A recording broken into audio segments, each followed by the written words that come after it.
All right, in this video, I'm going to show you 4 different types of products you should absolutely stay away from with Shopify dropshipping. Some of these products will absolutely not sell, and they'll cause you to spend a lot of money with advertising. You'll lose a lot of money thinking it'll sell. Some of these products will hurt you down the road with a lot of returns, or some could even cause you to be sued. And I've seen multiple people throughout the years try to sell these products, and either they lose a lot of money on the front end thinking the products will sell, or it really hurts them down the road with certain things. So you definitely want to be careful when selling these products, or just decide not to sell them as a whole. And these products are actually popular product types that a lot of beginners start selling. So if you're a beginner, or even if you've been in the game for a while and you're selling these products, you definitely want to be careful with this. So we're going to jump in the computer. I'm going to explain exactly what these products are, the ones you should be very careful of. And then if you do decide to sell these products, how to go about it in the right way to where you can actually make a lot of money and actually be protected with your money. Before we get into it, if you guys could please do me a huge favor, please smash that like button down below. It really helps the engagement on the video.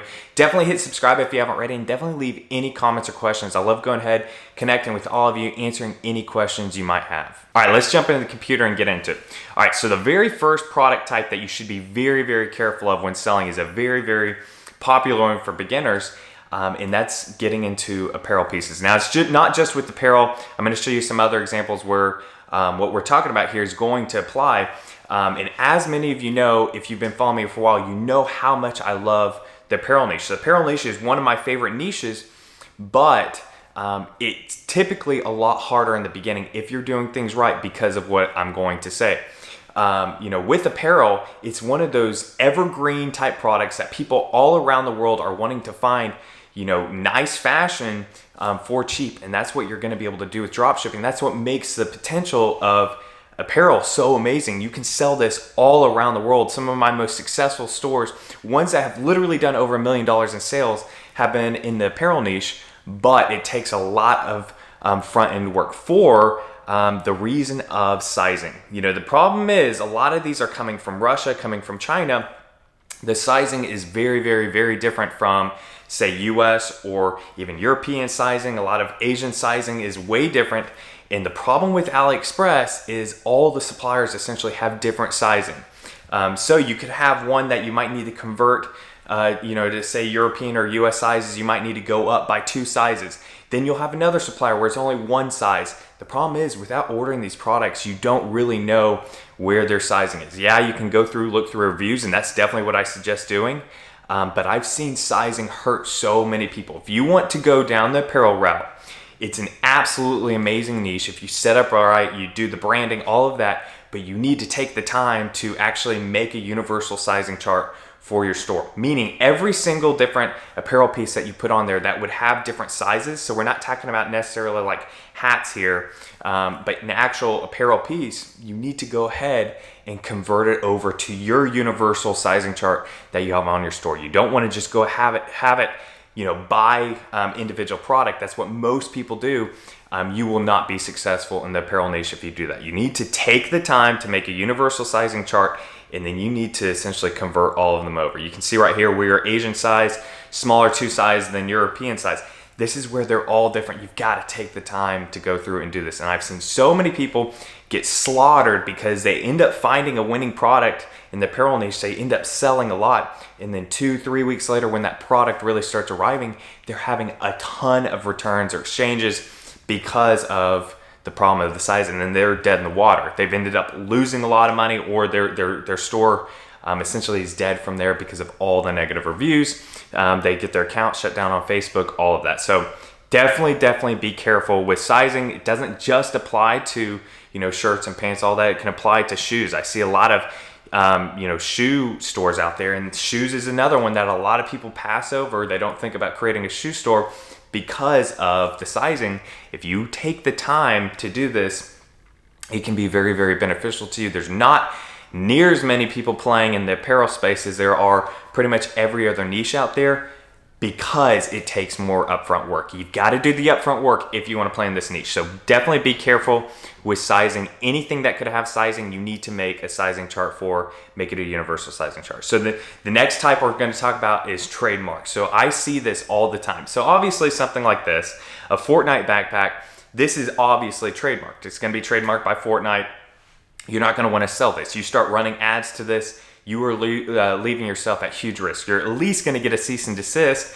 And they, big brands like this can really, really advance this very, very quickly. I've seen a lot of people have a winning product that takes off. They do a ton of units, and then they get in trouble by the person that holds that trademark. So you definitely want to be careful with this. The problem is there's a lot of things that you wouldn't actually think are trademarked. And I've done this myself. Something that I've had products on my store that I didn't think were trademarked, and they were, and I ended up having to remove them from my store, all of that, after they had already been selling. So that's something to be very careful about. You want to do your research on it. Obviously, something like this, even though this is something, we've got over 9,000 orders, over 6,000 reviews. This is a product that is obviously selling, but if you try to run this on your store with Facebook ads, Google ads, all of that, you are at huge risk for getting in big trouble and losing a lot of money. So definitely be careful. The thing is that you want to keep in mind, you just want to do your research. So this right here, I actually know someone in person that they got in trouble for selling this hat, because this hat is trademarked by Nintendo. That's the Boo character from a lot of Nintendo games. And they were selling this on their store, and it was doing very, very, very well. They were doing great numbers on this store. And then, they essentially got a cease and desist that they had to remove this from the store. So you just want to do your research to make sure that something's not trademarked. Even if it's having a ton of orders on AliExpress, that doesn't mean just automatically go ahead and put it on your store. The way a lot of these Chinese suppliers, they essentially don't care about the trademarks. They're doing things in their own way. They've got different laws, all of that. They're going to go ahead and sell it anyway. That doesn't mean you should. You're leaving yourself at huge risk, and there's hundreds, thousands of winning products that aren't trademarked that you absolutely can sell. So you want to be careful. Obviously, these masks, I've seen some people try to advertise these on Facebook. These will get you in big trouble. So don't do that. One thing I want to note here is with print on demand, because I see a lot of people jumping into print on demand, which is amazing. And I want to do several more videos coming up soon on print on demand. Because you can dominate with print on demand if you do it right. A lot of people are putting these different very, very popular phrases, all of that on mugs, shirts, all of that. You need to make sure that the popular phrase is not trademarked. So, that's hot. This is all over mugs and shirts. I see this all the time. This is a trademarked phrase that can get you in trouble. This is trademarked, I believe, by Paris Hilton, and it's literally, she's gone through and, done cease and desist for clothing, all that. So you start running ads on Facebook, and this catches the attention of the trademark owner, you're going to be in big trouble. So you want to stay away from trademarked items with that. Just go ahead and do your own designs. You can make really, really creative stuff. So the next product type we're going to talk about, it's not necessarily a product type in itself. It's the images that you'll use. I talk all the time about how one of the most important things you can do as a seller, and this is something I've been doing from the very beginning and has a huge role, is you want to take your own custom photos or custom videos, but especially custom photos. I've literally hired professional photographers for several of my winning products out there.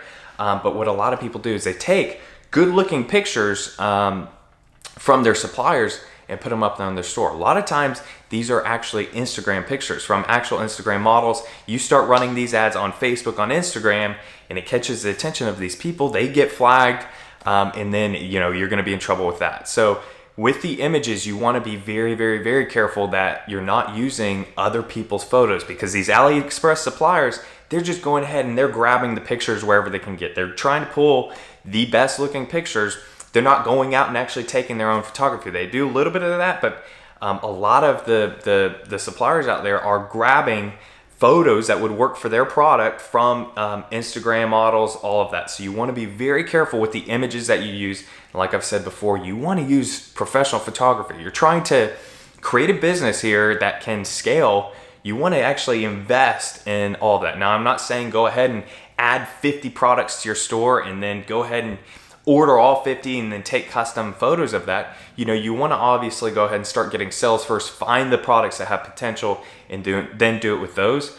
But the having the right photos on your store can make a big difference, and can save you from essentially start having a ton of sales and then having to remove everything from your store because the Instagram model doesn't want you using images, all of that. So definitely be careful with that. The last product type I have for you are ones that you should be careful for, because I've seen this really hurt people, that they end up finding a winning product, is doing great number of sales, but because they hadn't vetted the actual supplier or the product, have done proper product and supplier research, when the product actually arrives to the customer, it's essentially a bunk product. It just sucks. And then, either the store gets essentially slaughtered with bad reviews, or they end up having a ton of returns and exchanges.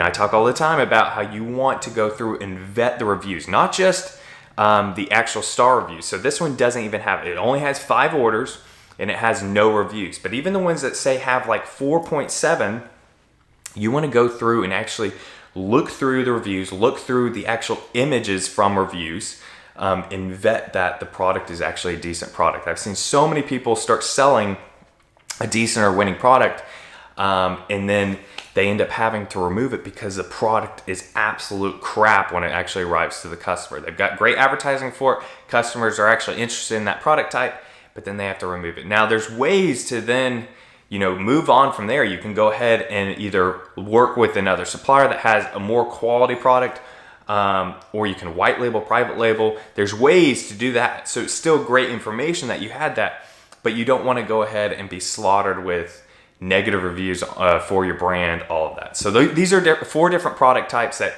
you need to be very careful of if you're selling on your Shopify store, or just avoid completely in the very beginning. Now, like I said, apparel is one of my absolute favorite niches.